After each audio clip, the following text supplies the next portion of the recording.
Hello, my name is Dr. Atilla Şengör. I have been working on the treatment of salivary gland stones. So, for the past 20 years, I have been performing sialendoscopy. And I have been doing intraductal stone fragmentation since 2007. That is almost 17 years.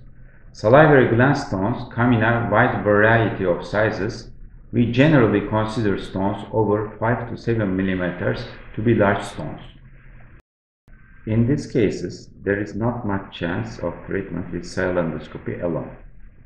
It is very difficult to remove such stones unless you have a method of fragmentation. Stones can appear in the duct. They are sometimes inside the gland.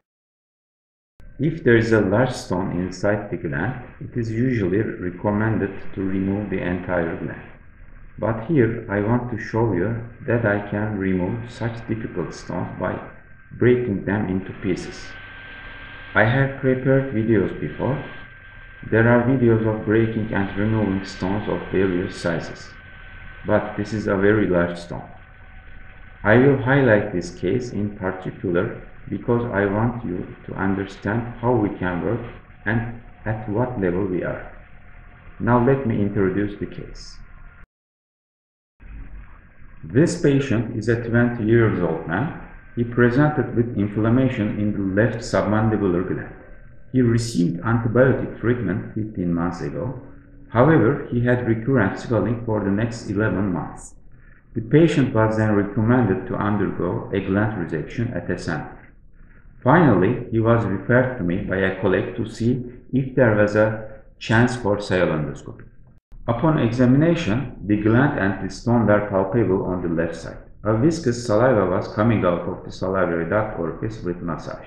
In his tomography, you can see the stone is almost 3 cm long and 13 mm wide and is located inside the gland. A stone of this size cannot be removed with sialendoscopy alone. A fragmentation technique is required. We planned interventional sialendoscopy and stone fragmentation for this patient. This is the patient's sialendoscopy. We reached the stone 5 cm from the ductus orifice. It is completely blocking the canal. This metal probe is 0.6 mm in diameter. We are using a 1.6 mm diameter sialendoscope. It has a working channel of 0.8 mm. In other words, we are literally working with a needle through a toothpick. We refer to this fragmentation work as pneumatic lithotripsy. Here you can see that I drilled a hole in the stone. Now I'm speeding up the video because this is a 4-hour procedure. It would be very boring for you if I showed it all. But don't worry, you will understand even if it is fast. I'm digging inside the stone. I remove the fragment formed here using irrigation or forceps.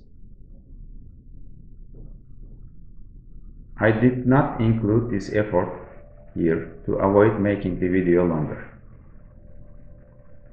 These pieces need to be crushed very well, but my job is already dealing with this kind of stone. I started performing sialendoscopy in 2004. I adapted the fragmentation technique to this job in 2007.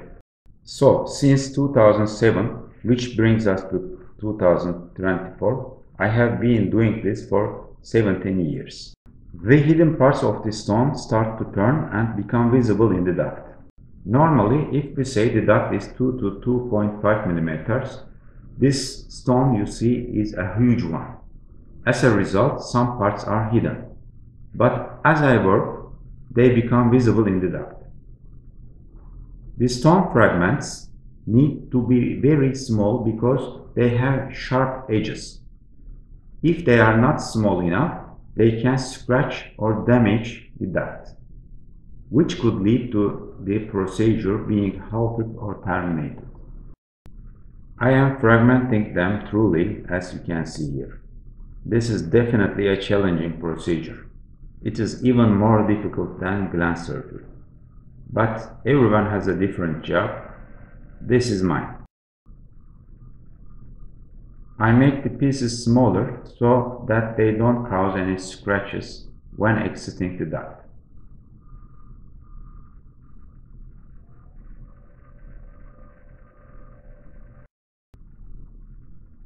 This is a tool we call forceps, like tweezers. Now these are the final fragments, small stone pieces among these cloudy shapes. I'm cleaning them thoroughly. I'm washing them, which is why it looks like they are swimming around. These fine branches are from the areas behind where the stone is located. I am also washing and cleaning them. This is the view after the stone has been completely removed. To ensure good healing, we will place a stent afterward. I usually keep the stent in for about 7 to 10 days to prevent any narrowing or stenosis. This procedure took 4 hours. You see the picture here of the fragments we were able to collect after 1499 shots.